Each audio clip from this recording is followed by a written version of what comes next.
Nagsasabik sa unang araw ng eskwela. Taas kamay with confidence. Let's do the first day high. First day of school, laging may kaba. Sino ba naman ang gustong mag-isa? Sana may cute na makatabi. May bagong kaibigan tapos ng klase. Lakas loob, hanapin ng katropa. Sumabay sa sayaw. Let's do the first day high. Nagsasabik sa unang araw ng eskwela. Taas kamay with confidence. Let's do the first day high.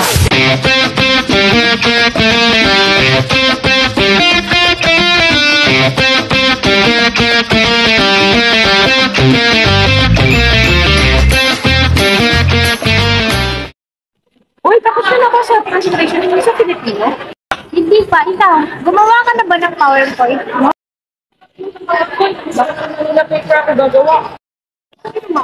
Saan ka pa gagawa? Sa PowerPoint o sa Manila paper?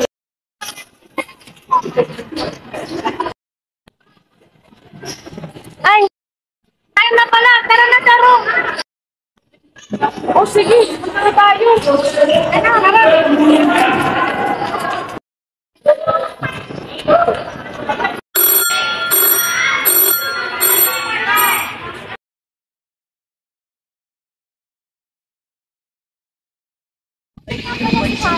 Ay, may sakit daw si Hana. Kaya hindi daw siya makapunta ngayon. Yun! Yun! Yun! Ano yun? Yung wallet mo, nakalimutan mo sa school. Ay, salamat. Hana, kanina ko pa ito hinahanap. Kung hindi ko ito nahanap, mapapagalitan ako sa nanay ko.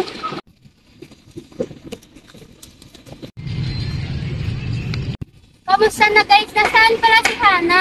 Wala si Hana. Nakapasok kanina pero malubha kasi yung pakiramdam niya. Umattend na lang din para hindi siya may absent sa class attendance eh. So, kumusta na pala kayo guys? Tapos nyo na ba yung performance sa Filipino? Ayos naman kami, pero hindi pa kami tapos sa Filipino performance. Pero magme-merienda na lang kami dyan. Libre nito. Sama naman kami. Sige! Ika na! Bilisan nyo! Bagay nyo! Sige! Kaya, brate.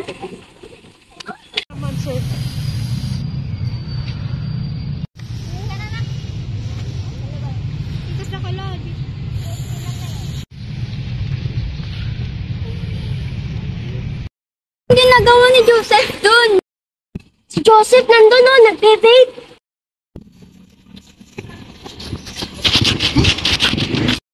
Uy, hala!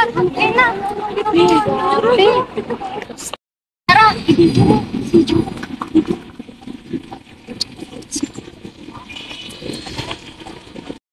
Ang fake in phrase. Grabe! Grabe siya, pre!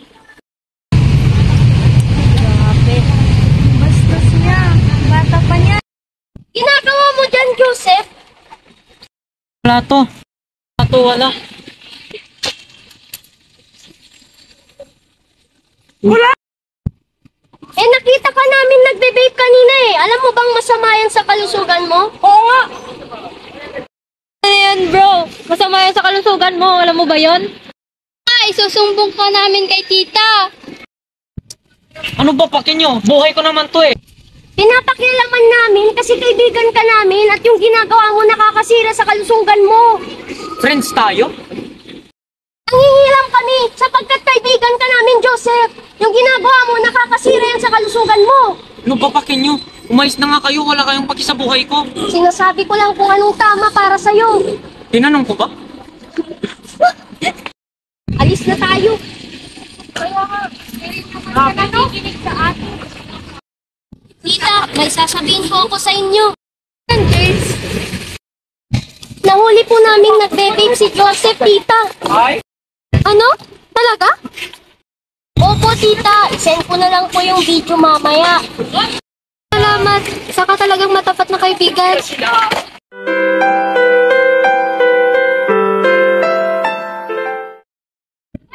Sorry na. Yung vape ko. Okay lang yan, anak. At least sinabi mo yung totoo. Basta huwag mo lang ulitin, ha? Opo na.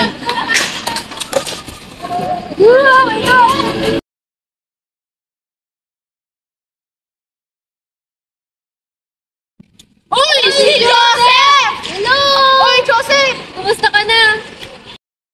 Saan Sana nagbago na si Joseph. Oo nga, no? Baka hindi na nag-break kasi napagalitan na eh. Siguro, pati ka po yun. Grabe ka naman.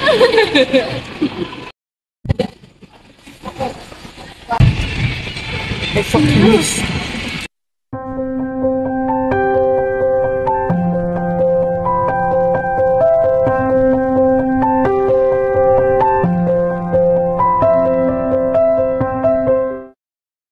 Hey guys, maaari ba kayong makausap? Ano yun, pre? Gusto mong sabihin, pre? Gusto ko lang sana ng tawad. Magpasalamat na sinabi ko kay tatay. Ngayon nagbago na ako. Walang ano man, pre. Kaibigan ka namin. Tara, magmerienda. Sige! Libre mo, ha? Libre mo. Oo, sige. Utang mo. Anong utang ko? Ikaw yung may utang sa akin. Sawa ka ng salita, utang mo. Salamat sa mga matapat na kaibigan ni Joseph ay nagbagong buhay na siya. Bukod sa pagtigil niya sa bisyong vape, ay natutunan niyang maging matapat sa kapwa at sa pamilya kahit saan. Ang palabas na ito ay may munting mensahe para sa ating lahat. Dapat laging maging matapat sapagkat ang sikreto ay hindi mananatiling sikreto sapagkat ang Diyos ay ang ating katotohanan.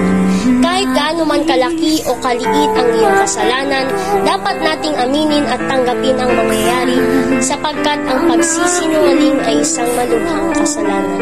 Kaya laging tandaan, ang sinungaling ay kakapusin, ngunit ang matapat ay mamahalin. At dito nagtatapos ang aming munting palabas. Salamat pa sa panonood at paalam. Pag-ibig mo ay sadyang di magmahal.